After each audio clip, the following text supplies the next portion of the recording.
प्यारे बच्चों, हमारे यूट्यूब चैनल ओशियन क्लासेस में आपका स्वागत है।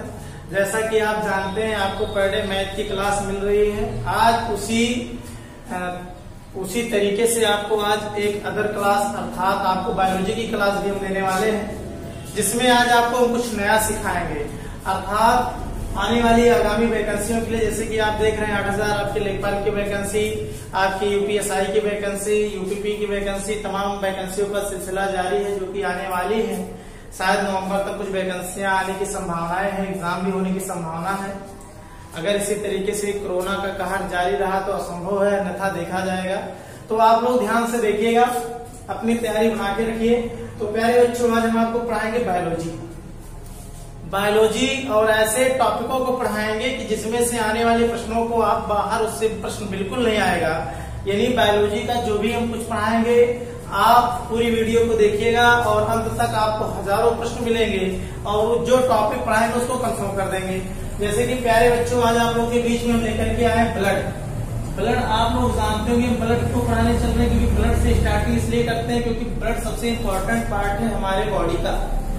क्योंकि हमारे बॉडी में ब्लड ही है जो 24/7 यानी 24 घंटे हमारे पूरे रगों में टहल रहा है। और इसे टहलाने का काम कौन करता है?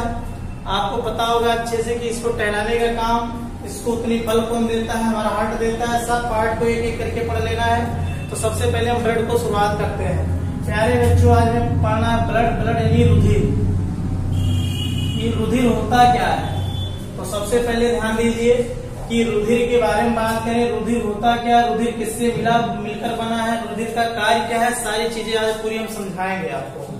तो प्यारे बच्चों, रुधिर देख लीजिए। यह एक तरल संयोजी ऊतक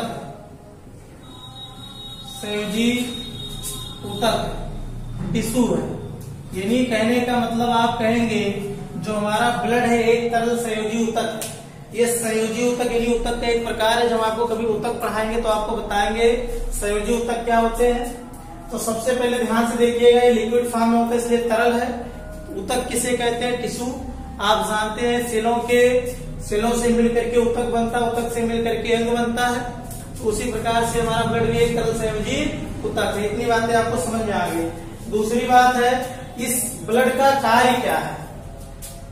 प्यारे बच्चों, ब्लड का अगर हम पूछे मेन कार्य क्या है तो आप जानेंगे ब्लड जो होता है, ब्लड का जो मेन कार्य, ब्लड हमारे पूरे बॉडी में दौड़ता क्यों है? इसका सबसे पहला कार्य तो ये है कि ब्लड हमारे पूरे बॉडी में टहलता है। तो उसका कार्य कि जो हम क्या होता है, वायुमंडल से जब हम गैसों को, यानी कहने का मतलब जब गैस को लेते हैं अंदर, यानी श्वसन क्रिया करते हैं तो उसमें तमाम गैसें होती है।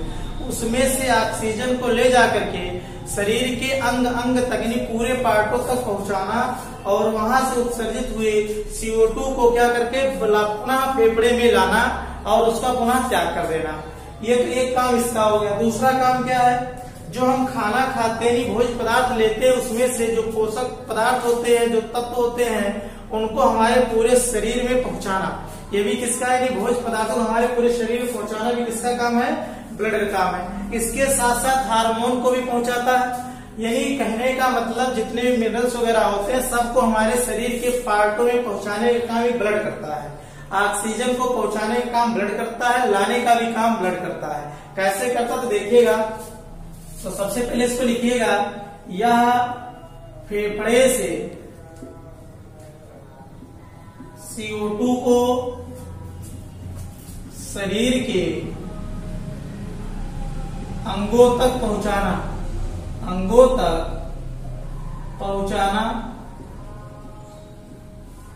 पुनः CO2 को वापस लाना, ये किसका काम है? ब्लड का काम है। चलिए, यहां तक तो आपने सीख लिया। तीसरा पॉइंट अगर हम पूछें कि हमारे शरीर में ब्लड बनता कहाँ है, इससे भी पहले हम जानेंगे कि हमारे शरीर में ब्लड होता कितना है। तो प्यारे बच्चों, हमारे शरीर में करीब 8 से 10% आपका ब्लड होता है। हमारे शरीर में 8-10% ब्लड मतलब हमारे पूरे शरीर के वजन का, हमारे पूरे शरीर के वजन का 8 से 10% लगभग ब्लड होता है। मानते हैं कोई व्यक्ति 60 केजी का है, कितना है 60 केजी है, करीब उसका 8 से 10% यानी 8% निकालेंगे। अगर हम उसका निकालेंगे 8% तो कितना आएगा 8 × 48 4.8 केजी, नियर अबाउट आ गया ना। तो कहने का मतलब कि एक जो स्वस्थ मनुष्य होता है उसके शरीर में करीब उसके पूरे बॉडी का 8 से 10% ब्लड होता है, और ये ब्लड जो होता है अगर हम ऐसे लीटर में बात करें करीब 5 से 6 लीटर होता है। स्वस्थ मनुष्य में ब्लड कितना होता है, लगभग औसतन स्वस्थ मनुष्य में ब्लड कितना होता है, तो आप कहेंगे चलिए लिख देते हैं 5 से 6 लीटर। प्यारे बच्चों, कभी कभी प्रश्न बन जाता है कि अधिकतम ब्लड की संख्या कितनी हो सकती है, मतलब मात्रा कितनी हो सकती है, अधिकतम कितना हो सकता है। तो आप देखिए अधिकतम करीब 7 लीटर होता है। चलिए दूसरा हम पूछेंगे, ब्लड का अध्ययन यानी रक्त का अध्ययन क्या कहलाता है, रक्त का अध्ययन क्या कहलाता है। तो लिखिएगा हीमेटोलॉजी कहलाता है। प्यारे बच्चों, ब्लड का अध्ययन क्या कहलाता है, हीमेटोलॉजी कहलाता है। दूसरी पॉइंट हम यहां ध्यान देंगे कि हमारे शरीर में ब्लड बनता कहाँ है। तो प्यारे बच्चों, हम लोग यानी वयस्कों में जो ब्लड बनता है हमारे शरीर में, नोट करते चलिए, हमारे शरीर में ब्लड कहाँ बनता है। जब आपसे पूछा जाए तो आप सबसे पहले बताएंगे हमारे शरीर में यानी वयस्क में ये अस्थिमज्जा बनता है, अस्थिमज्जा, बोन मैरो। लेकिन जब शिशु पूछा जाए, शिशु कहां बनता है, उनमें लिख दीजिए यकृत, यकृत नहीं रहेगा तो प्लीहा, इसकी अंग्रेजी होती है स्प्लीन, नहीं तो इसी का दूसरा पार्ट है मिसोडर। इतने पॉइंट को आप ध्यान देंगे। तो प्यारे बच्चों, आपने देखा होगा कि हमारे सामने ब्लड से रिलेटेड इतने प्रश्नों को बता दिया, तो आप इसको कॉपी करेंगे, उसके बाद आगे बढ़ेंगे।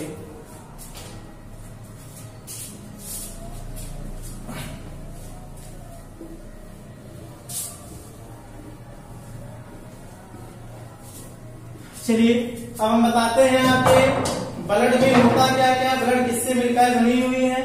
तो प्यारे बच्चों ध्यान से देखिएगा, जो ब्लड होता है, ब्लड आपका किससे बना होता है, ब्लड आपका 2 चीजों से मिलकर बना होता है। ब्लड में या तो फिर क्या होता है, प्लाज्मा होता है, या फिर आपका क्या होती है, कणिकाएं होती हैं।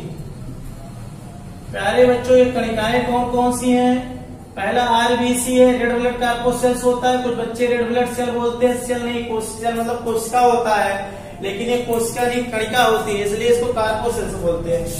दूसरा क्या होता है आपका डब्ल्यूबीसी, तीसरा क्या होता है आपका प्लेटलेट्स। प्यारे बच्चों, इन्हीं तीनों को हमको पढ़ना है। सबसे पहले पूछा जाए आरबीसी का क्या नाम है, तो आप कहेंगे रेड ब्लड कार्पोसेल्स, लाल रुधिर कणिका, या दूसरे शब्दों में इसको कहते हैं एरिथ्रोसाइट, एरिथ्रोसाइट। इसका दूसरा नाम है ल्यूकोसाइट, या डब्ल्यूबीसी कहेंगे व्हाइट ब्लड कार्पोसेल्स ल्यूकोसाइट, या फिर इसका नाम है थ्रोम्बोसाइट, थ्रोम्बोसाइट। कॉपी करते चलिएगा। प्लाज्मा में प्यारे बच्चों अगर हम पूछें प्लाज्मा में क्या होता है, तो 90% जल होता है, 10% आपका जो बचा होता है इसमें प्रोटीन होते हैं, खनिज तत्व होते हैं, मिनरल्स होते हैं, खनिज तत्व होते हैं, कई चीजें होती हैं। इसमें जो प्रोटीन होती है एल्बुमिन, ग्लोबोमिन, एल्बुमिन, ग्लोबोमिन, फाइब्रिनोजन,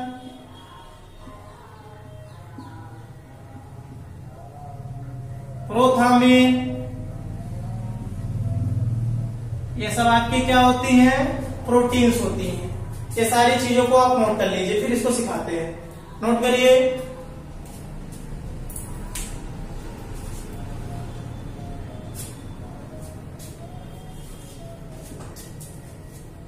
चलिए अब इसमें बात करें फाइब्रिनोजन प्रोथ्रोम्बिन का क्या काम है।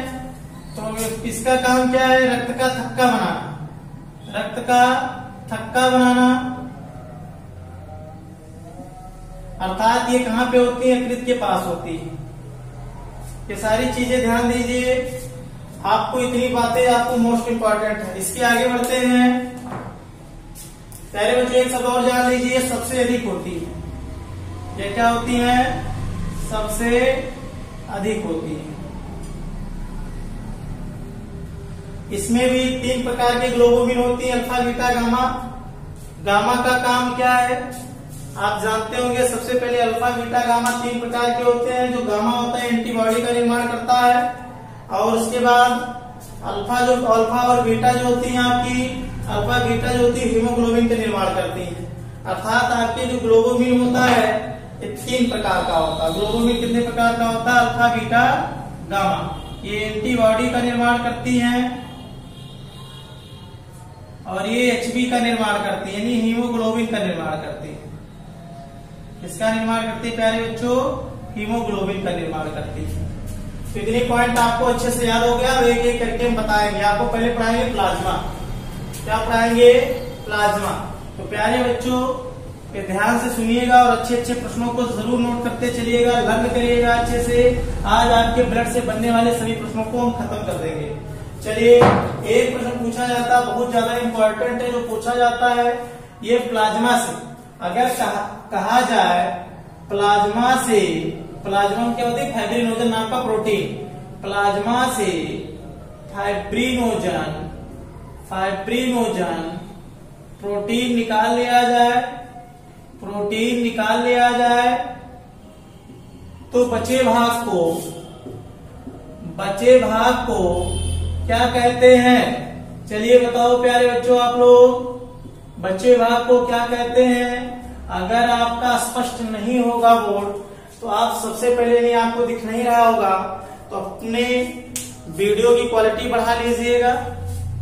चलिए बताइए, प्लाज्मा से फाइब्रिनोजन नाम का प्रोटीन निकाल लिया जाए तो उसे बचे हुए भाग को सीरम कहते हैं। बहुत अच्छा प्रश्न है, क्या कहते हैं, सीरम कहते हैं। नोट कर लीजिए, बचे हुए भाग को सीरम कहते हैं। अब आगे चलते हैं, हम रक्तदान के बारे में बताएंगे। किसके बारे में बताएंगे, रक्तदान।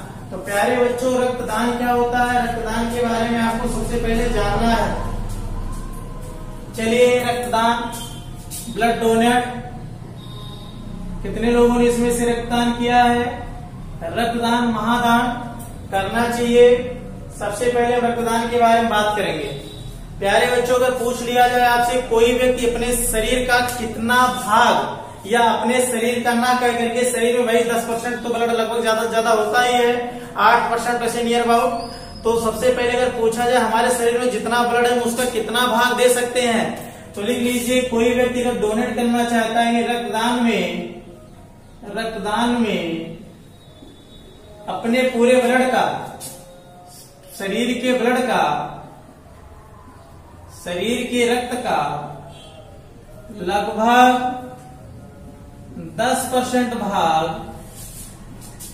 डोनेट कर सकते हैं, दान कर सकते हैं।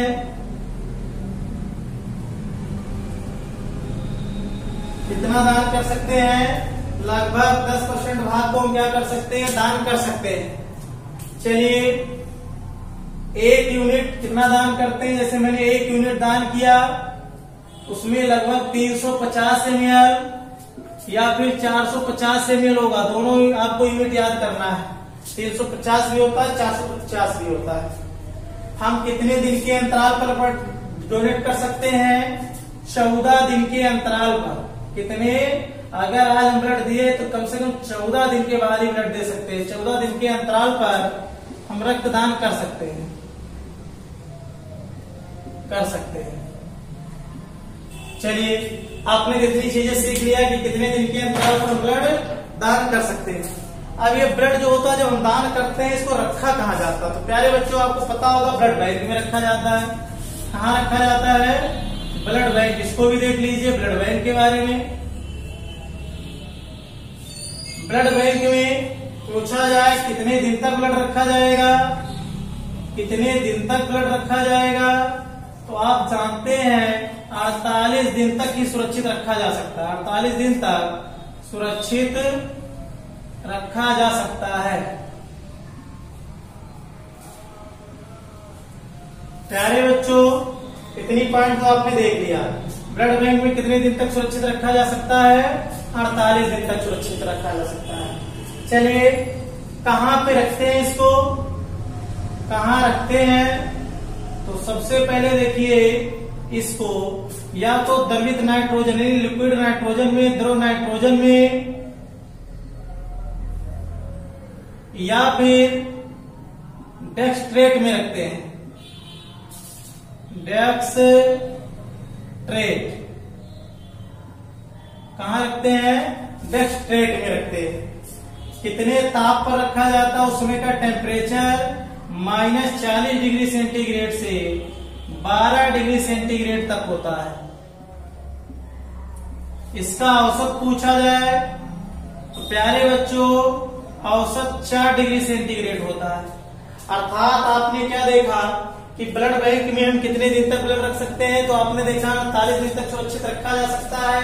कहाँ रखते हैं प्यारे बच्चों इसको? तो द्रव नाइट्रोजन में रखते हैं, डेक्सट्रेट में रखते हैं। उस समय की टेम्परेचर कितनी होती है? तो आप सबसे पहले जानेंगे टेम्परेचर -40 डिग्री सेंटीग्रेड से 12 डिग्री सेंटीग्रेड होता है। अगर उसके बाद एवरेज की बात करें तो एवरेज कितना होता है? 4 डिग्री सेंटीग्रेड होता है।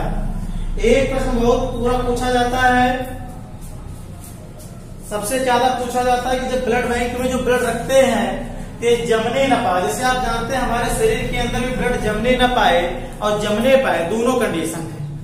यानी जैसे ही ब्लड बाहर निकले जम जाए और जैसे ही अंदर रहे तो न जमे। इसके लिए बॉडी में दो प्रकार के क्या होते हैं? दो प्रकार के जैसे प्रोटीन्स होती है आपका फाइब्रिनोजन, आपकी विटामिन एक हो गई विटामिन के, कैल्शियम हो गई, एक आप बिम्बाणु सुने होंगे। ये सब मिल करके क्या करते हैं? हमारे शरीर जैसे ही बाहर निकलता है रक्त तुरंत इसको जमा देती है, यानी थक्का बना देती है। लेकिन वही चीज शरीर के अंदर थक्का न बनने पाए उसके लिए हमारा जो यकृत होता है हिपेरिन नाम का एक विजामन जो रिलीज करता है जिससे हमारे शरीर के अंदर ब्लड न जमने पावे। आपके इस ब्लड बैंक में ब्लड न जमने पावे इसके लिए आपका जो शरीर मतलब ब्लड बैंक में क्या मिलाया जाता है? तो लिख लीजिए ब्लड बैंक में रक्त ना जमने पाए इसके लिए हम क्या मिलाते हैं?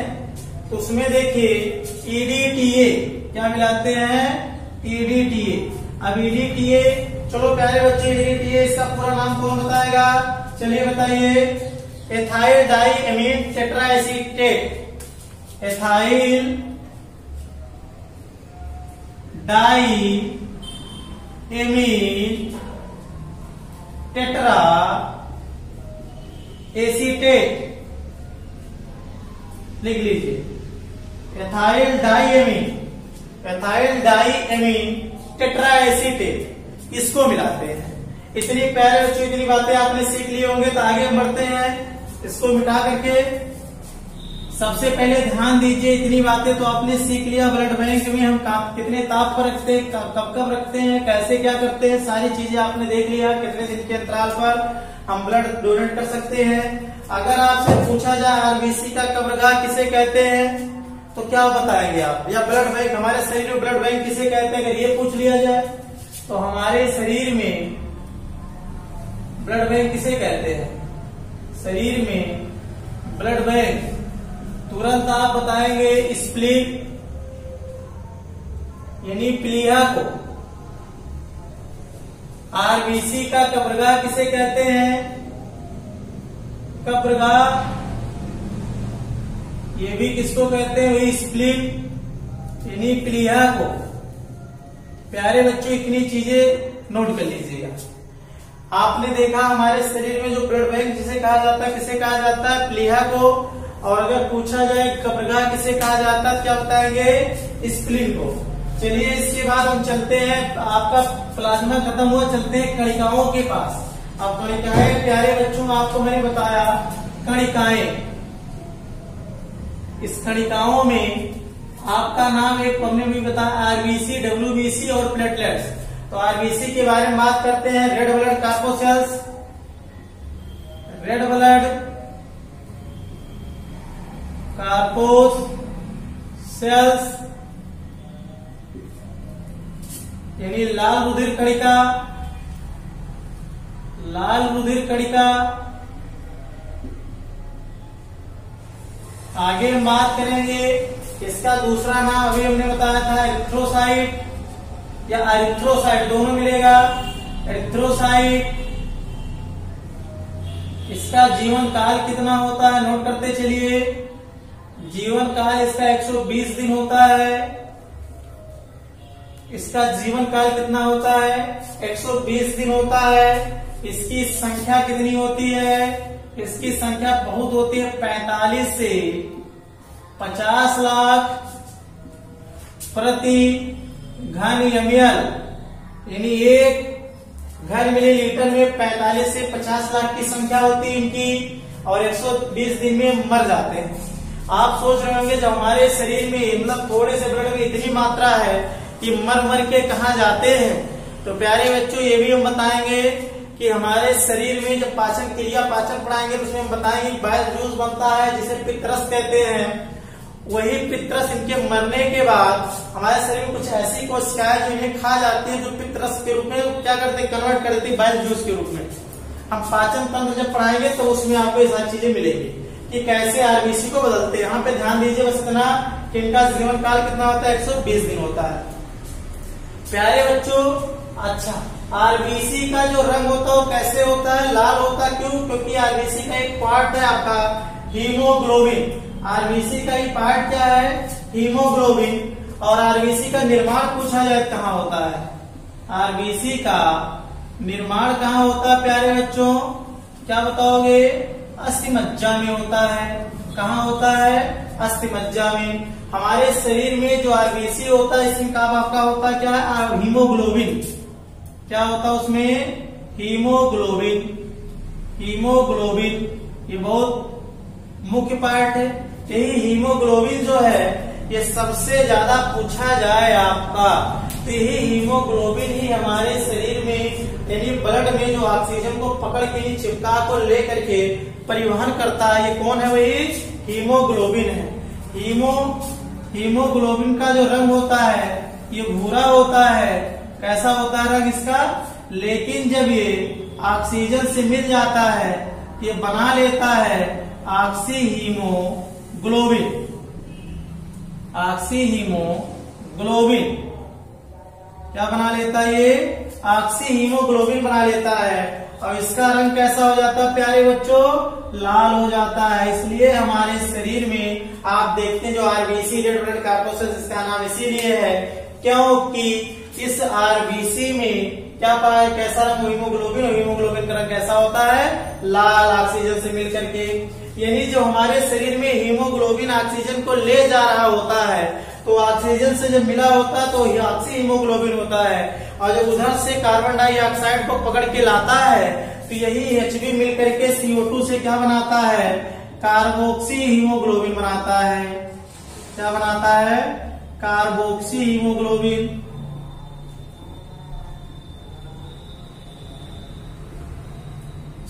चाहे इसको भी बाद में भी हम फिर पढ़ाएंगे जब तुम गो टू गैस तब बताएंगे शुरू के लिए। ऑक्सी हीमोग्लोबिन आपने यहां तक जान लिया। इसके बाद हम बात करेंगे इस आरबीसी के बारे में। हमारे शरीर में इतनी आरबीसी होता है जिसका काम आपने देखा हीमोग्लोबिन स्पेशल पढ़ाएंगे।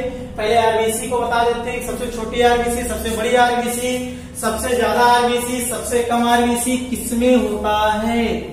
तो प्यारे बच्चों ध्यान से देखिएगा, अगर हम बात करें इस आरबीसी के बारे में तो सबसे ज्यादा आरबीसी कहाँ होता है, सबसे कम आरबीसी कहाँ पे होता है, तो कौन बताएगा? चलिए बताइए, कौन बताएगा? चारों चार पर लिखेंगे आप। सबसे ज्यादा आरबीसी, सबसे ज्यादा आरबीसी कहाँ होता है,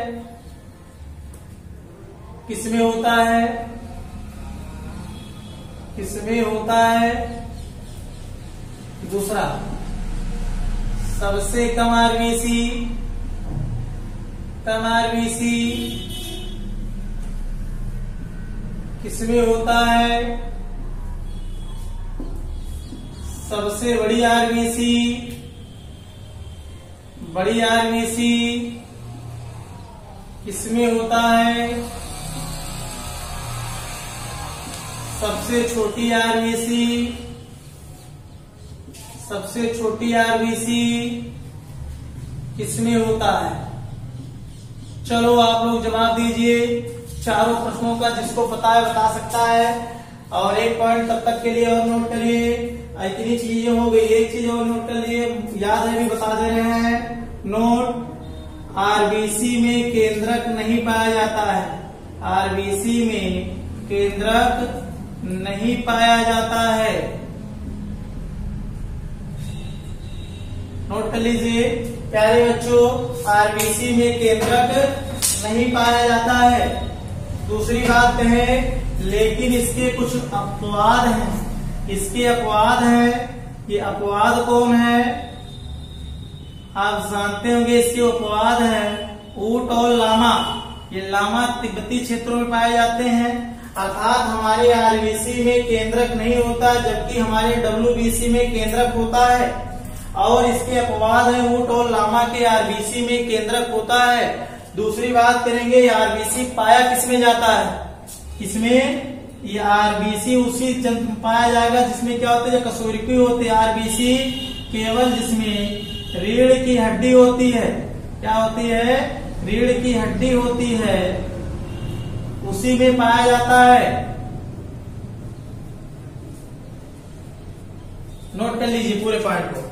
सबसे पहले आरबीसी में केंद्रक नहीं पाया जाता, इसके अपवाद हैं ऊंट और लामा, अर्थात इसमें केंद्रक पाए जाते हैं। और आरबीसी कहाँ पाया जाता है? जिसमें रीढ़ की हड्डी होगी उसी में पाया जाता है। चलिए प्यारे बच्चों, इसको नोट करने के बाद ऊपर प्रश्न चलिएगा, सबसे ज्यादा आरबीसी किसमें होता है? कौन बताएगा सबसे ज्यादा आरबीसी? तो कौन बताएगा? तो आपको बता दें, सबसे ज्यादा आरबीसी ऊंट में ही होता है।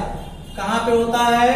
ऊंट में। कितना होता है? 100 ml ब्लड में करीब 1 करोड़ 40 लाख, 1 करोड़ 40 लाख आरबीसी होते हैं।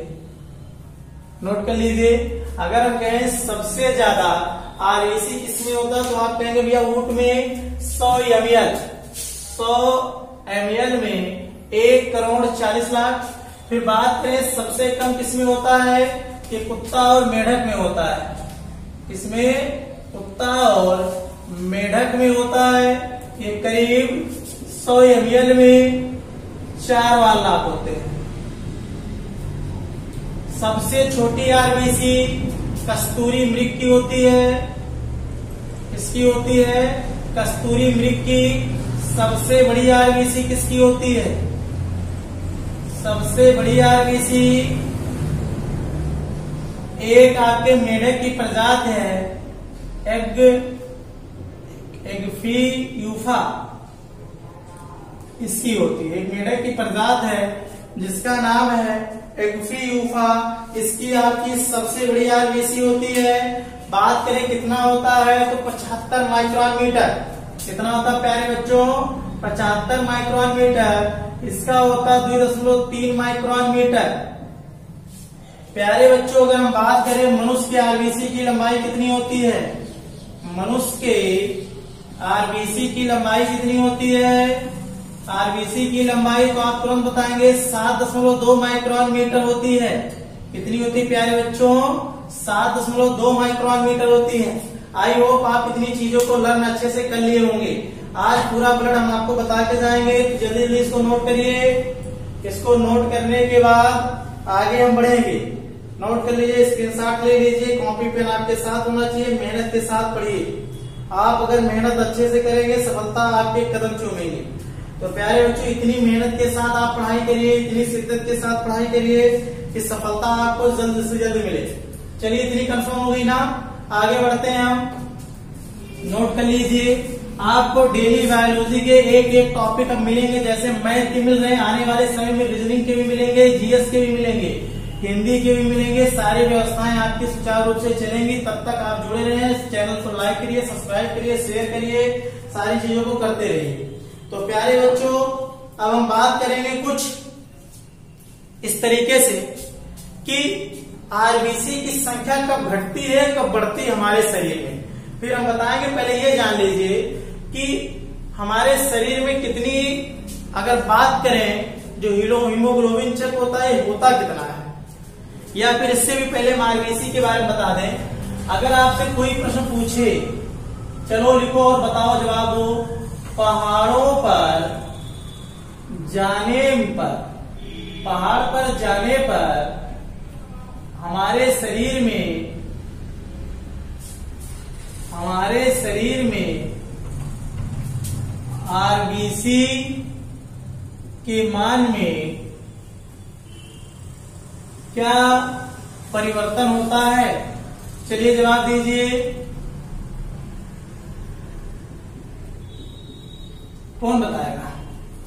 अगर हम कहें आपको पहाड़ पर ले जाया जाए तो आपके जो शरीर में आरबीसी की संख्या क्या होगी, घटेगी कि बढ़ेगी कि या परिवर्तित रहेगी? तो कौन बताएगा इतनी सारी चीजों को? कौन बताएगा? नहीं पता। अगर जिसको पता है बहुत अच्छा, वेरी गुड, लेकिन जिसको नहीं पता, प्यारे बच्चों तो ध्यान दीजिए, जान लीजिए आज कि जब हमारे शरीर में ऑक्सीजन की कमी महसूस हुई, हम ऐसी जगह रहे जहां पे ऑक्सीजन हमें कम लगा, यानी हमारा हल्का फुल्का दम घुटने लगा, तो हमारे शरीर में उस वक्त आरबीसी की मात्रा ग्रोथ करने लगती है। क्या करने लगती है? आरबीसी की मात्रा बढ़ने लगती है। अर्थात आप इसको भी रोक के लिखिए, पहले इसका मेन पॉइंट कांसेप्ट समझिए, तब जवाब यहां दीजिएगा। अर्थात ऑक्सीजन की कमी होने पर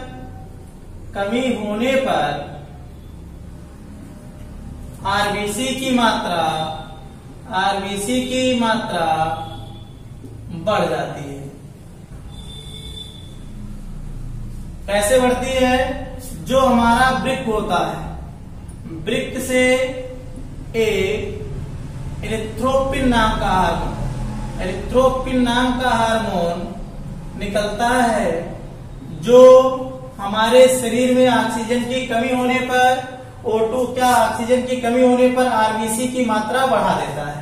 तो प्यारे बच्चों आप समझ चुके होंगे कि जब हम पहाड़ पर जाएंगे यानी ऊंचाई पर जाएंगे तो हमें ऑक्सीजन की मात्रा ज्यादा मिलेगी या कम? तो जितनी ऊंचाई पर हम जाएंगे उसी तरीके से, यानी सबसे ज्यादा धरातल पर 21% आपका ऑक्सीजन होता है, यानी पृथ्वी की सतह पर सबसे ज्यादा ऑक्सीजन होता है। जैसे जैसे ऊंचाई पर जाएंगे ऑक्सीजन की मात्रा में क्या होगी? गिरावट आएगी। जब ऑक्सीजन की मात्रा पर गिरावट आएगी तो पहाड़ पर काफी कम हो जाएगा, तो हमारा जो वृक्क है वो एरिथ्रोपिन नाम का हार्मोन रिलीज करेगा, जिससे हमारे शरीर में आरबीसी की मात्रा क्या होगी? यहाँ तुरंत क्या हो जाएगी भैया? बढ़ जाएगी। प्यारे बच्चों इतनी चीजें आप नोट कर लीजिए, तत्काल नोट कर लीजिए कि हमारे शरीर में पहाड़ पर जाने पर आरबीसी बढ़ जाएगा। क्यों बढ़ जाएगा? क्योंकि वृक्क से एरिथ्रोपिन नाम का हार्मोन रिलीज होता है, जो कि ऑक्सीजन की कमी होने पर आरबीसी की मात्रा बढ़ा देता है। चलिए आगे चलते हैं हम लोग। अब लिखिएगा, जानिएगा हीमोग्लोबिन। अब हीमोग्लोबिन के बारे में बात कर लेते हैं। हीमोग्लोबिन क्या है? हमारे शरीर में कितनी हीमोग्लोबिन होती है? चलिए सबसे पहले ध्यान दीजिए, हीमोग्लोबिन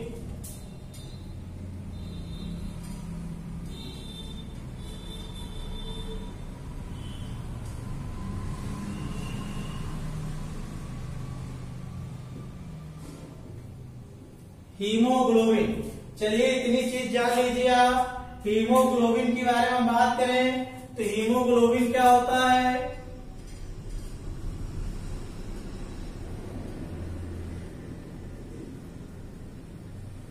हीमोग्लोबिन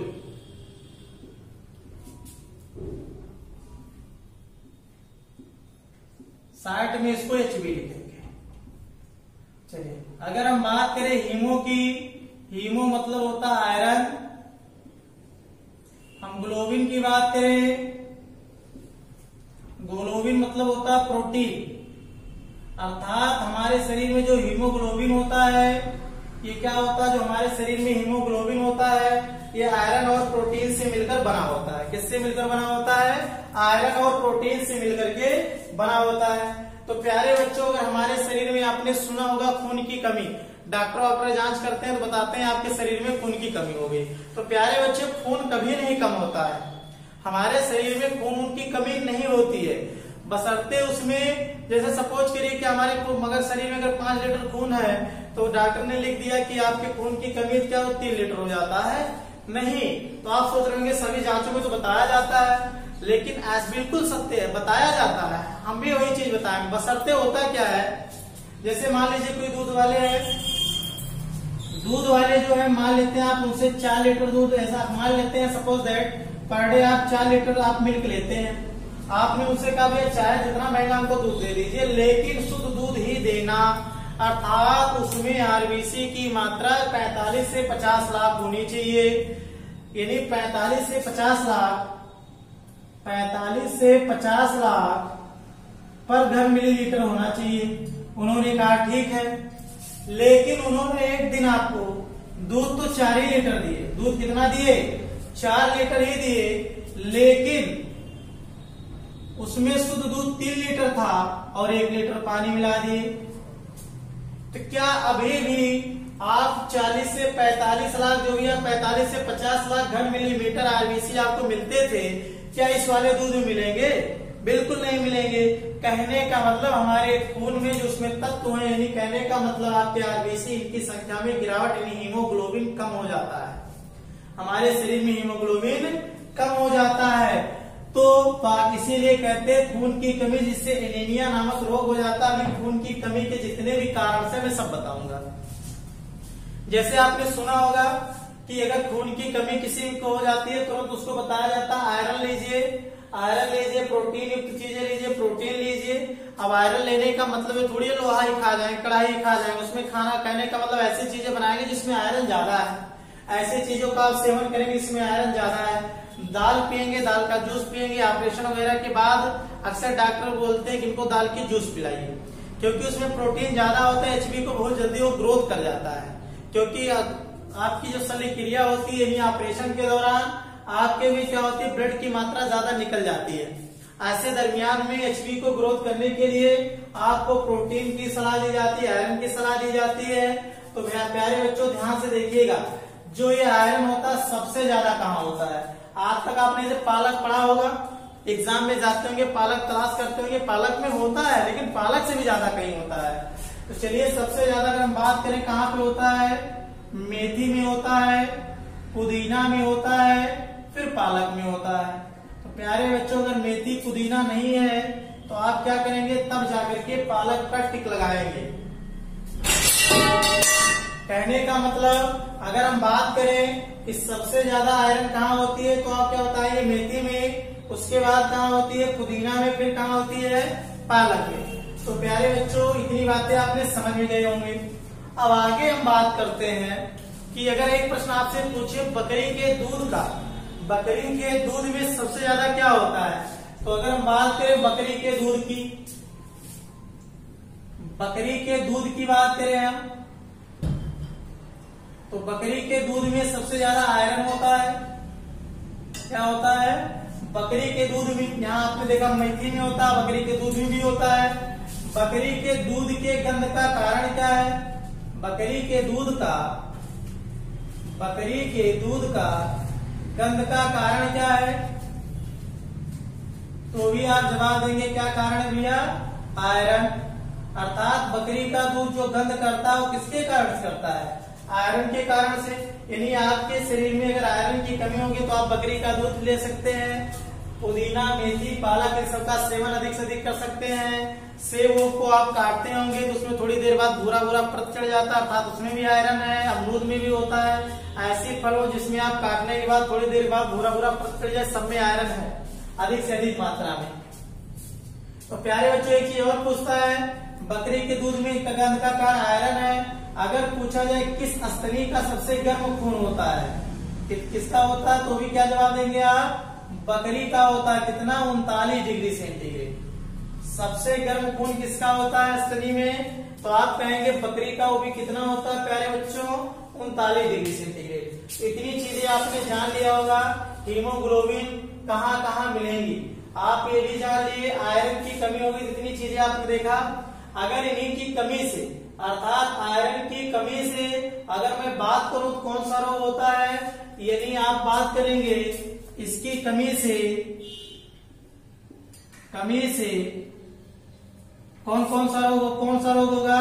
शरीर में रक्त की कमी हो जाएगी, शरीर में रक्त की कमी हो जाएगी, अर्थात उस रोग का नाम है एनीमिया, एनीमिया या फिर रक्त अल्पता कहते हैं उसे। एनीमिया क्यों होता है प्यारे बच्चों? आयरन की कमी से। लेकिन इसका मतलब ये नहीं कि केवल आयरन की कमी से ही एनीमिया हो। अब हम आपको पहले तो ये बता दें कि हमारे शरीर में एचबी होना कितना चाहिए। अगर एचबी इससे कम या ज्यादा है तो आपको कौन कौन सा रोग कहने का मतलब होगा, एनीमिया कैसे होगा, उसके भी कारण बताते हैं। सबसे प्यारे बच्चों आप बताइए हमको कि हमारे शरीर में एचबी होना कितना चाहिए। चलिए कौन बताएगा? हमारे शरीर में एचबी कितना होना चाहिए? तो हमारे जो शरीर में जो अगर पुरुष है तो पुरुष में जो होना चाहिए 15 ± 2 mg/100 ग्राम। स्त्री में कितना होना चाहिए? 13 ± 2 और बच्चों में कितनी होनी चाहिए? 16 ± 2। तो प्यारे बच्चों इसका क्या मतलब है? ±2 इसका मतलब क्या है? कौन बताएगा? चलिए अगर हम इसको बताएं इसका क्या मतलब है? इसका मतलब है इतना ग्राम प्रति 100 ml, इतना ग्राम प्रति 100 ml, इतना ग्राम प्रति 100 ml। इसका मतलब 100 मिलीलीटर खून में 15 + 2 यानी 17 मिलीग्राम या 15 - 2 13 मिलीग्राम, यानी 13 से 17 के बीच में अगर एचबी है तो आपका बिल्कुल सही है पुरुषों में। ये चीज स्त्रियों में 11 से 15 हो, बच्चों में 14 से 18 हो तो आपका एचबी ठीक है। अगर मान लेते हैं एचबी 11 से कम हो गया, 11 से कम हो गया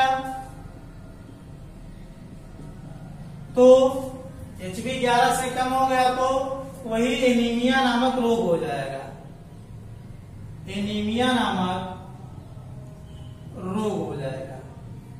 कौन रोग होगा? एनीमिया नामक। यानी एचबी की कमी से भी मैंने बताया था उसकी पूर्ति कैसे करेंगे? आयरन और प्रोटीन लेकर के। अब चलते एनीमिया नामक रोग के मेन कारण क्या है। एनीमिया नामक रोग के जो मेन कारण है उसको देख लीजिए। किसके किसके कारण से होता है एनीमिया? तो सबसे पहले आयरन की कमी से,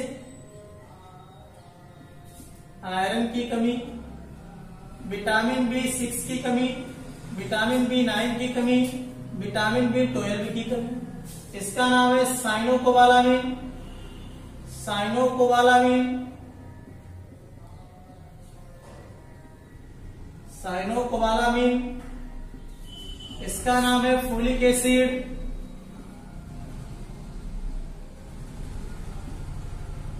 इसका नाम है पायरिडॉक्सिल।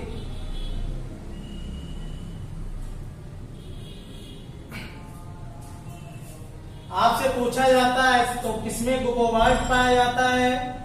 प्यारे बच्चों कोबाल्ट विटामिन B12 में पाया जाता है। कोबाल्ट किसमें पाया जाता है? साइनोकोबालामिन B12 में। इसका नाम है फोलिक एसिड, इसका नाम है पायरिडॉक्सिल। यानी एनीमिया नामक जो रोग होता है किसकी कमी के कारण होता है? चाहे आयरन की कमी से, B6 की कमी से, B9 की कमी से, B12 की कमी से भी हो सकता है। इसको विरोध करने के लिए सबसे पहले हमें क्या करना होगा? इन सारी चीजों का सेवन करना होगा।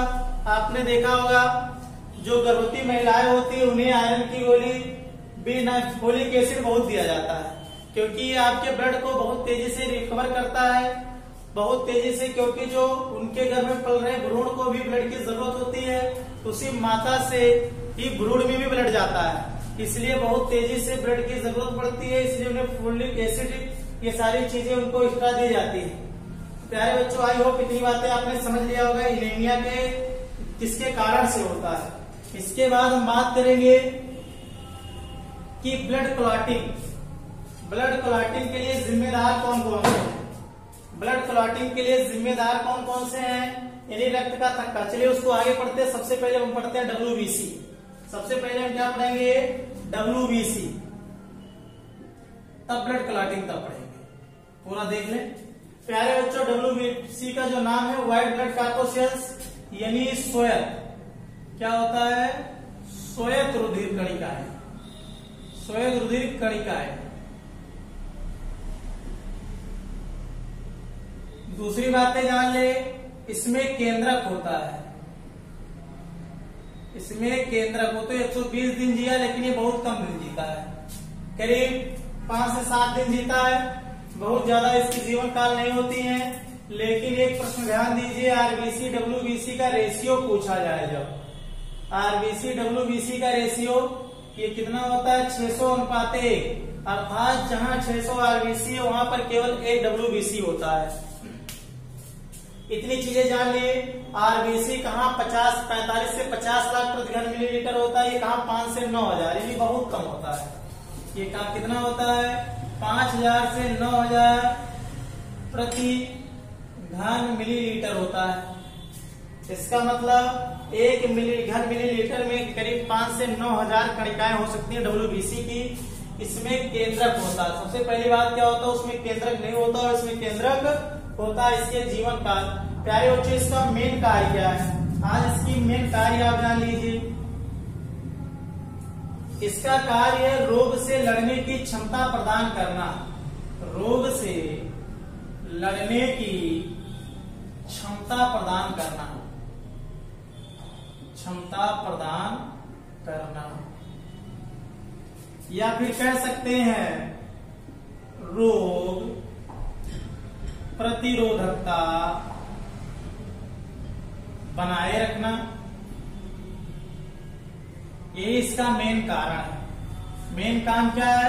यानी हमारे शरीर में जो चाहे वायरस हुए, चाहे बैक्टीरिया हुए, नहीं चाहे जीवाणु हुए, चाहे विषाणु हुए, जब प्रवेश करते हैं उनसे लड़ने का काम ये हमारा डब्ल्यूबीसी करता है। ये हमें रोगों से बचाता है। अभी आपको बताएंगे इसके कितने प्रकार हैं, इसके अधिकता से कौन सा रोग, इसके कमी से कौन सा रोग, ये सारी चीजें आप जानिएगा। तो ये डब्ल्यूबीसी के बारे में जान लिए, कैसे कैसे बचाता है। एक चीज और जान लिए, अभी आप जानते हैं जब हमारे शरीर में जीवाणु या फिर इसी का नाम एंटीजन कहते हैं, एंटीजन प्रवेश करता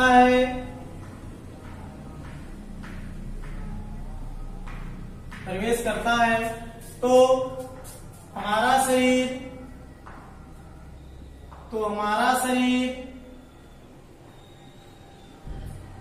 एंटीबॉडी का निर्माण करती है, एंटीबॉडी का निर्माण करती है।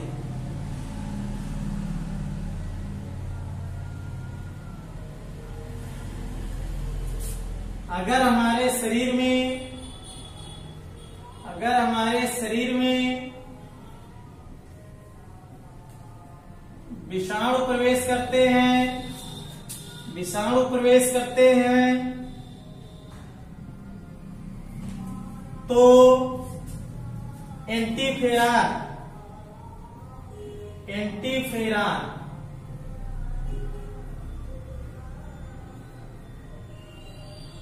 हमारा शरीर एंटीफेरान का निर्माण करता है। प्यारे बच्चों, इतना नोट कर लीजिए, इतना नोट करिए, जल्दी से नोट करिए।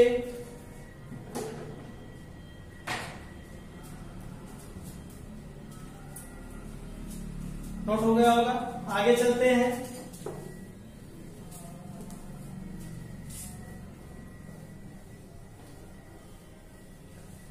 चलिए अब हम चलते हैं डब्ल्यूबीसी की कमी। अगर कमी हो जाए डब्ल्यूबीसी की, अगर कमी हो गया और यहां अधिकता हो गई, तो सबसे पहले कमी के कारण ल्यूकोपीनिया नाम का रोग होता है, ल्यूकोपीनिया नाम का रोग होता है। अगर पूछा जाए डब्ल्यूबीसी की कमी से कौन सा रोग होता है तो ल्यूकोपीनिया, अधिकता से कौन सा रोग होता है तो आप कहेंगे ल्यूकीमिया। कौन सा रोग होता है प्यारे बच्चों? ल्यूकीमिया नामक रोग होता है, जिसे हम ब्लड कैंसर के नाम से भी जानते हैं। किस नाम से जानते हैं? ब्लड कैंसर के नाम से भी जानते हैं, जो कि एक अनुवांशिक रोग है। कैसा रोग है? एक अनुवांशिक रोग है, जिसे हम फिलाडेल्फास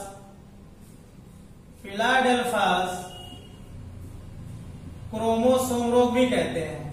क्रोमोसोम रोग भी कहते हैं।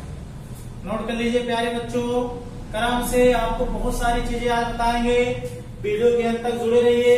अगर हम कहें आपसे WBC की कमी से कौन सा रोग होता है, तो ल्यूकोपीनिया। WBC की अधिकता से कौन सा रोग होता है? ल्यूकीमिया, जिसे हम ब्लड कैंसर के नाम से जानते हैं, जो कि एक अनुवांशिक रोग है जिसका नाम है फिलाडेल्फस क्रोमोसोम रोग। प्यारे बच्चों, इसको अच्छे से नोट कर लीजिए, स्क्रीनशॉट लेना हो ले लीजिए। अब हम बात करेंगे WBC के प्रकार। WBC के प्रकार, पहले इतनी पॉइंट तो आप नोट कर लीजिए, जितनी चीजें मैंने बताया। WBC RBC का रेशियो, तो RBC 600, तो WBC 1 होता है। RBC में केंद्रक नहीं होता, WBC में केंद्रक होता है। दूसरी बात करेंगे, WBC का जो मात्रा होती है 5 से 9,000 प्रति घन मिलीलीटर होता है। RBC की मात्रा जो होती है 45 से 50 लाख प्रति घन मिलीलीटर होता है। ये सारी चीजें आप ध्यान से देखिएगा। WBC का अगर बात करें काम क्या है, तो आप कहेंगे रोग से लड़ने की क्षमता बनाए रखना, रोगों से लड़ना। जो भी जीवाणु विषाणु एंटर करें हमारे शरीर में, अगर जीवाणु एंटर करते हैं तो एंटीबॉडी का निर्माण होता है। हमारे शरीर में अगर विषाणु एंटर करते हैं तो इंटरफेरॉन का निर्माण होता है। चलिए अब बात करते हैं WBC के प्रकार के बारे में। इसके बारे में बात करेंगे प्यारे बच्चों, WBC के प्रकार। तो WBC का जो प्रकार है, WBC 2 प्रकार से होते हैं प्यारे बच्चों। पहला तो हो गया कणिका युक्त, दूसरा हो गया कणिका विहीन। तो अब इतनी बातों को आप ध्यान रखिएगा। आज आप ये सोच रहे होंगे क्या क्या बताएंगे, तो बहुत कुछ बता के तभी जाएंगे। आप केवल वीडियो के अंत तक जुड़े रहे और ध्यान से देखते रहिए। हजारों प्रश्न आप एग्जामों में आएंगे, किसी भी एग्जाम में इससे बाहर नहीं मिलेगा। आप बहुत ज्यादा पढ़ रहे हैं ब्लड, 2 वीडियो बनाएंगे ब्लड पर, एक तो ये एक आगे वाला। इसमें तो ब्लड के पूरी आपको बताएंगे कि ब्लड में क्या क्या होता है। WBC RBC प्लेटलेट्स को अध्ययन करेंगे। इसके बाद हम बताएंगे उसमें ब्लड ग्रुप के बारे में। आपके बॉम्बे ब्लड ग्रुप क्या होता है, रिस्क फैक्टर क्या होता है, रक्त पर संचरण क्या होता है, इसकी खोज किसने, ये सारी चीजें अगले वीडियो में मिलेंगी आपको। कणिका युक्त की बात करें तो प्यारे बच्चों, कणिका युक्त 3 प्रकार की होती हैं। पहला होता है इओसिनोफिल, दूसरा होता है बेसोफिल, तीसरा होता है न्यूट्रोफिल। नोट कर लीजिए। कणिका विहीन की बात करें, जिसमें कणिकाएं नहीं होती हैं, ये आपकी 2 होती है। एक होता है भैया मोनोसाइट और एक होता है लिम्फोसाइट।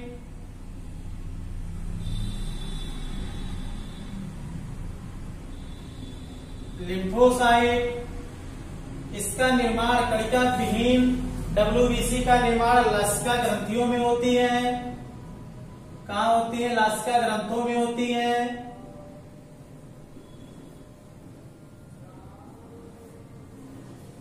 अगर बात करें इस कणिका विहीन WBC का निर्माण कहाँ होती है, तो लसिका ग्रंथों में होती है। इसमें मोनोसाइट, अगर पूछा जाए सबसे बड़ी RBC कौन सी होती है, तो सबसे बड़ी RBC आपकी कौन सी है? मोनोसाइट होती है। लिम्फोसाइट की बात करें तो लिम्फोसाइट 2 प्रकार की होती हैं, एक T प्रकार, एक B प्रकार। T प्रकार ये बहुत इंपॉर्टेंट है, जो HIV वायरस होते हैं। कौन virus? HIV virus. HIV virus lymphocyte T को नष्ट कर देती है। यानी जब हमारे शरीर में HIV वायरस एंटर कर जाते हैं तो कुछ नहीं करते हैं, केवल आपके लिम्फोसाइट T को नष्ट कर जाते हैं।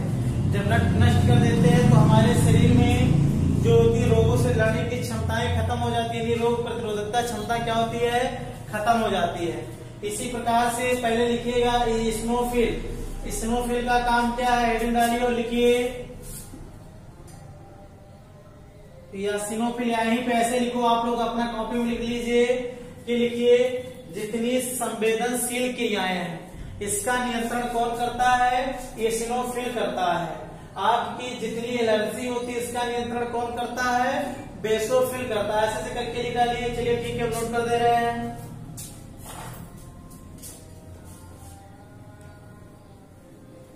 लिखिए, संवेदनशील क्रियाओं पर नियंत्रण, संवेदनशील क्रियाओं पर नियंत्रण, संवेदनशील क्रिया पर नियंत्रण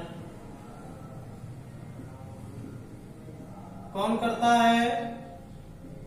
नियंत्रण एसिनोफिल करता है।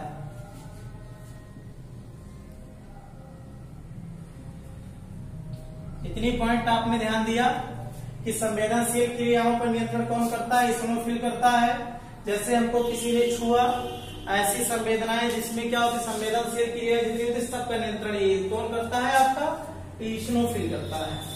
प्यारे बच्चों, बेसोफिल का काम लिख लीजिए। बेसोफिल ये एलर्जी को समाप्त करता है। किसको समाप्त करता है? एलर्जी। ये एलर्जी को समाप्त करता है।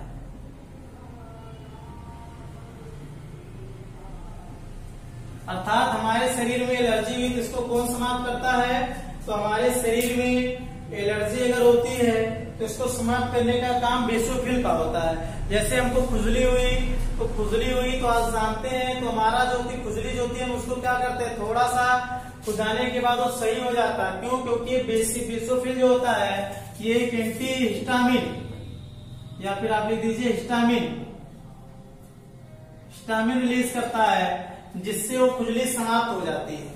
इतनी बातें समझ में आई। अब अगला लिख लीजिए न्यूट्रोफिल। न्यूट्रोफिल, न्यूट्रोफिल की हम बात करेंगे। ये जीवाणुओं को खाने का काम करता है। लिख दीजिए, जीवाणु को नष्ट करता है, जीवाणु को नष्ट करता है। ये किसको नष्ट करता है? ये जीवाणुओं को नष्ट करता है। इसकी संख्या करीब 50 से 70% होती है। इसकी संख्या कितनी होती है?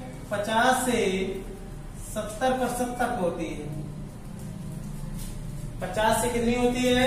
70% तक होती है। इतनी बातें आपने ध्यान दिया, नोट कर लीजिए प्यारे बच्चों। देखिए, मोनोसाइट में सबसे बड़ी अगर WBC की बात करें तो कौन होती है? मोनोसाइट ही होती है। और इसमें सबसे पहले आपने इसको जान लिया, बी वाला बच्चा है। लिख लीजिए स्मृति क्षमता। स्मृति क्षमता यानी मेमोरीज आपने सुना होगा, यानी कोई चीज हमें जो याद रखता रहता है। ये सारी चीजों का नियंत्रण कौन करता है? ये आपकी लिम्फोसाइट भी करता है। कौन करता है? लिम्फोसाइट। लिम्फोसाइट, लिम्फोसाइट भी करता है। इतनी बातें आपको ध्यान में आई तो प्यारे बच्चों तुरंत इसको नोट कर लीजिए। WBC आपका फिनिश हो गया। आप लिखिए प्लेटलेट्स।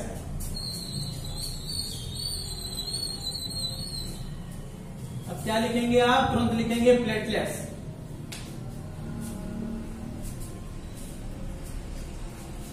चलिए, इसके बाद हम लिखेंगे प्लेटलेट्स। इसकी भी संख्या बहुत होती है, लाखों में होती है। हम प्लेटलेट्स के बारे में बात करेंगे। इस प्लेटलेट्स का जो कार्य होता है, कार्य क्या है? सबसे पहले रक्त का थक्का बनाना, रक्त का थक्का बनाना। अर्थात इसकी कमी हो गई तो हमारे शरीर में ब्लड का थक्का नहीं बन सकता। अर्थात कहीं ब्लड का आपका कहीं चोट लग गई, कट गया तो बहने लगेगा ब्लड, तो बंद ही नहीं होगा, जैसे हीमोफीलिया के रोगी को होता है। इसी प्रकार से आप ध्यान दीजिएगा कि प्लेटलेट्स का जो मेन काम है क्या करना है प्यारे बच्चों? रक्त का थक्का बनाना। इसका जो जीवन काल होता है 7 से 10 दिन होता है। इसका जीवन काल कितना होता है? 7 से 10 दिन होता है। और आप जानते हैं कि सबसे पहले जो डेंगू के मरीज में, डेंगू के रोगी में ये प्लेटलेट्स काउंट बहुत तेजी से गिर जाता है। अगर हम इसकी बात करें तो सबसे पहले आप जान लीजिए कि जो डेंगू आपने सुना होगा, डेंगू किसके कारण से होता है? लिख दीजिए एडिस एजिप्टाई। एडिस एजिप्टाई मच्छर के काटने से। किसके काटने से? आपका जो डेंगू होता है एडीज एजिप्टाई मच्छर के काटने से होता है। ये मच्छर हमेशा 45 डिग्री पर काटता है। दूसरी बात, ये हमेशा स्वच्छ पानी, कहाँ पर प्यारे बच्चों, स्वच्छ पानी में ही रहता है, अर्थात ये प्रजनन हमेशा स्वच्छ पानी में करता है। और हमारे शरीर के अंदर जो वायरस प्रवेश करता है ये, उस वायरस का नाम है अरबो वायरस। कौन वायरस? अरबो वायरस। अर्थात जब कोई किसी को डेंगू हो जाता है तो उस समय प्लेटलेट्स काउंट बहुत तेजी से गिरने लगता है, और ये किसके कारण से होता है? एडीज एजिप्टाई मच्छर के काटने से, जो कि स्वच्छ पानी में रहता है और हमारे शरीर में अरबो वायरस को क्या कर देता है? इंजेक्ट कर देता है। अगर प्लेटलेट्स काउंट बहुत तेजी से गिरने लगे तो पपीता की पत्ती को पीस के पिलाया जाए, कीवी एक फल होता है जिसको खाया जाए, इन सबसे प्लेटलेट्स काउंट क्या होता है? बहुत तेजी से ग्रोथ करता है। दूसरी बात होता है डेंगू। डेंगू को एक नाम से और जाना जाता है जिसका नाम है हड्डी तोड़ बुखार। कौन बुखार? हड्डी तोड़ बुखार। हड्डी तोड़ बुखार इसे क्यों कहा जाता है? क्योंकि आप जानते होंगे कि आपके डेंगू होने पर बहुत तेजी से हड्डियों में दर्द होता है, इसीलिए, और बहुत तेजी से दर्द होता है और बुखार भी होता है, इसलिए इसे हड्डी तोड़ बुखार भी कहते हैं। तो प्यारे बच्चों, इतनी बातें समझ में आ गई कि आपका प्लेटलेट्स का काम है रक्त का थक्का बनाना। अब क्या रक्त का थक्का बनाने के लिए प्लेटलेट्स ही जिम्मेदार है? नहीं, बहुत चीजें जिम्मेदार है। सब मिल करके रक्त का थक्का बनाते हैं। कौन कौन? लगभग 14 तत्व। लगभग रक्त का थक्का बनाने के लिए 14 एलिमेंट क्या होते हैं? आवश्यक होते हैं, लेकिन जिसमें से 5 बहुत नेसेसरी है। 5 की संख्या अगर घट बढ़ गई तो प्रॉब्लम बहुत ज्यादा हो जाती है। तो सबसे पहले देखिएगा, रक्त का थक्का बनने में लगभग लिख दीजिए 14 तत्व जिम्मेदार हैं। कितने जिम्मेदार हैं? 14 तत्व जिम्मेदार है, लेकिन इसमें 5 आवश्यक है। 5 क्या है प्यारे बच्चों? आवश्यक है। कौन कौन? फाइब्रिनोजन, लिख लीजिए, फाइब्रिनोजन, प्रोथाम्बिन,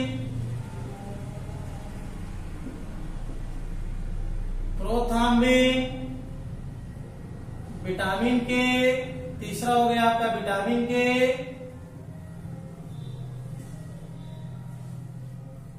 चौथा हो गया आपका कैल्शियम, पांचवा कौन बताएगा जल्दी से? जिसे बीमाणु बोलते हैं, पांचवे का नाम कौन बताएगा? चलिए आप लिख सकते हैं। एक हो गया फाइब्रिनोजन, प्रोथाम्बिन, विटामिन के, और पांचवा होता है थाम्बोप्लास्टिक। क्या होता है?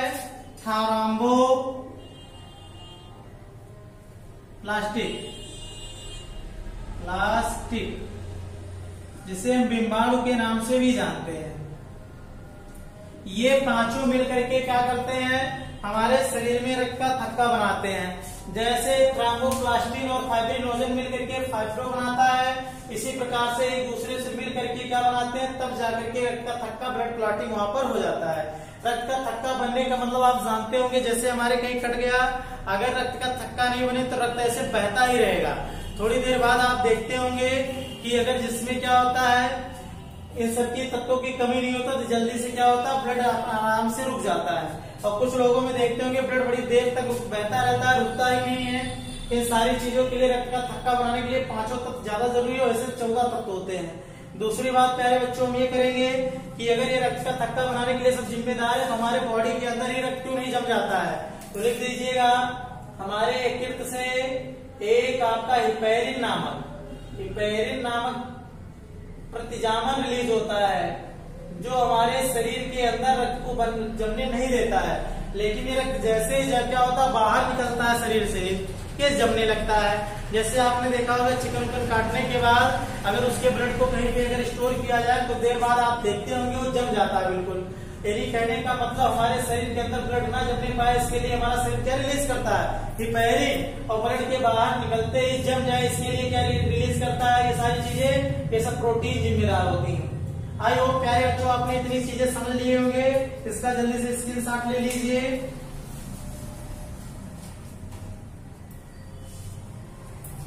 तो इतना आप लोगों ने अच्छे से समझ लिया होगा। चलिए एक बार हम 5 मिनट का टेस्ट, 2 मिनट का टेस्ट लेते हैं। जल्दी से बताइए ब्लड का काम क्या है? तो आप ब्लड के काम में सबसे पहले बताएंगे ब्लड एक क्या है, तरल संयोजी ऊतक है। ऊतक क्या होता है तो आप जानते होंगे, तभी सेलों को मिला करके ऊतक बनता है। और ये ऊतक जो होता है, इसी ऊतक से मिल करके कोई अंग बनता है। जब कई ऊतक मिलते हैं आपस में क्या बनता है, कोई अंग बनता है। हम एक एक पॉइंट आपको बायोलॉजी में पढ़ाएंगे। ऊतक अलग टॉपिक होगा, सेल अलग टॉपिक होगा। जैसे ब्लड हुआ, हम हार्ट पढ़ाएंगे, ब्लड में एक पार्ट और बचा हुआ जिसमें हम रक्त समूह वगैरह आएगा, यानी कौन किसको ब्लड दे सकता है, कौन किससे ब्लड ले सकता है। मगर पति जो है यानी पिता जो है ब्लड ग्रुप ये है, माता ये है, तो उसके बच्चों में कौन सी ब्लड ग्रुप होगी, एकदम सारी चीजें मैं कल आपको अगले वीडियोज में देंगे। तब तक के लिए जय हिंद।